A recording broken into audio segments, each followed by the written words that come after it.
시편 107편 23절에서 43절까지 말씀을 살펴보도록 하겠습니다. 시는 다양한 배경과 위기 속에서 백성을 구원하시는 여호와의 인자하심을 찬양할 것을 요청합니다. 23절에서 32절은 바다의 혼돈에서 구원하시는 하나님입니다. 시는 위험에 처한 하나님의 백성을 배들을 바다에 띄우며 큰 물에서 일을 하는 자로 묘사합니다. 바다는 고대 근동 세계에서 사람들이 가장 실질적인 위협이었습니다. 당시 페니키아 항구를 출발하여 큰 물인 지중해를 건너 항해하는 무역선들이 있었고, 이 배들은 예상하지 못한 성난 파도와 태풍으로 인해 종종 난관을 봉착했습니다. 그런데 이스라엘 자손들은 전통적으로 유목에 종사해온 민족이라는 점을 감안한다면 이런 여행은 이스라엘 사람들에게 흔한 것은 아니었습니다. 그럼에도 불구하고 시는 왜 이런 표현을 사용했을까요? 이스라엘 공동체가 직면한 위기가 어떤지를 묘사하기 위함입니다. 위협적인 파도가 배를 파손시키는 것처럼 이스라엘이 파괴되고 멸망될 수 있는 중대한 위기 가운데 있음을 알려주기 위함입니다. 25절에 의하면 하나님께서 말씀하시자 광풍이 일고 파도가 솟구쳐 오릅니다. 파도가 하늘로 솟구쳤다가 깊은 데로 내려가자 선원들은 정신 차릴 겨를도 없이 용기도 배도 조절할 능력을 잃어버립니다. 그들은 이리저리 구르며 술 취한 자들처럼 가판에서 비틀거리고 모든 지각과 혼돈 속에 빠져듭니다. 전문적인 기술이나 지혜도 거대한 파도 앞에서 무용지물이 되어버립니다. 엄청난 파도가 한두 번이 아닙니다. 26절에 내려가다니라는 동사가 미완료형으로 사용되어 오르고 내리는 일이 반복적으로 이루어졌음을 알려주고 있습니다. 시는 유목민 이스라엘 백성들을 배에서 풍랑을 만나 기진맥진한 선원들의 모습에 비유하며 이스라엘이 처한 고통을 보다 생생하게 전달해 줍니다. 얼마나 고통스러웠던지 그들의 정신이 고통 속에서 녹아내릴 정도입니다. 이런 일들이 바다에서만 일어날까요? 그렇지 않습니다. 우리 인생에도 불어닥칩니다. 갑자기 불어닥친 경제적 풍랑에 가정과 회사가 휘청거립니다. 아무런 이상이 없던 건강에 갑자기 적신호가 찾아옵니다. 자녀들의 인생에 뜬모를 강력한 태풍이 불어오기도 합니다. 그때는 서 있을 수 없을 정도입니다. 영혼이 녹아내리는 것 같고 세상이 빙빙 도는 것 같고 몸이 끝도 없는 바닷속으로 떨어지는 것 같습니다.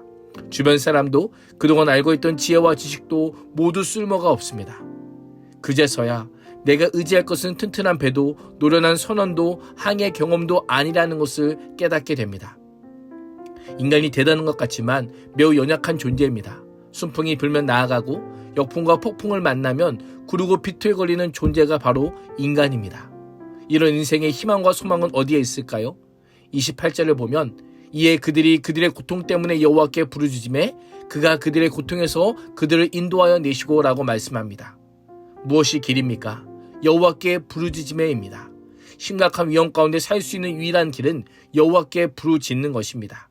위기를 벗어날 수 있는 유일한 방법은 하나님을 찾는 겁니다. 하나님께 매달리는 것이요 하나님께 부르짖는 것이 우리의 인생의 유일한 길과 방법입니다. 그래서 28절을 보면 어떻게 시작합니까? 이해라고 시작합니다. 인간이 해볼 수 있는 모든 것은 모두 해본 결과라고 하는 의미입니다.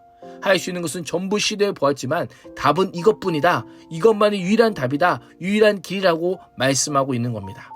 근심과 환난과 고통 중에 여호와께 부르짖는 것이 유일한 답임을 기억할 수 있기를 바랍니다. 시인은 31절에서 여호와의 인자하심과 인생에게 하신 기적으로 말미암아 그를 찬송하리로다 라고 선포합니다. 주의 인자하심에 따라 구원을 입은 사람이라면 자신이 경험한 하나님의 은혜를 생각하며 하나님을 찬송을 하는 것입니다. 주변 사람들에게 하나님께서 행하신 일을 증거하며 주님을 경배할 것을 명령합니다. 그런데 중요한 한 가지가 있습니다. 인간이라고 하는 존재는 공경에 처해야만 하나님께 부르짖는 존재라는 것입니다. 죄로 가득한 인간은 광야 사막길을 걷지 않으면 부르짖지 않습니다. 감옥에 갇히지 않으면 하나님을 찾지 않는다는 겁니다. 병성에 누워있지 않으면 하나님을 생각하지도 않고 인생의 풍랑을 만나지 않으면 하나님께 나오지 않는다는 사실입니다. 이러한 하나님의 말씀 앞에 우리 인생이 자유로울까요? 그렇지 않습니다. 자유로운 인생은 아무도 없습니다.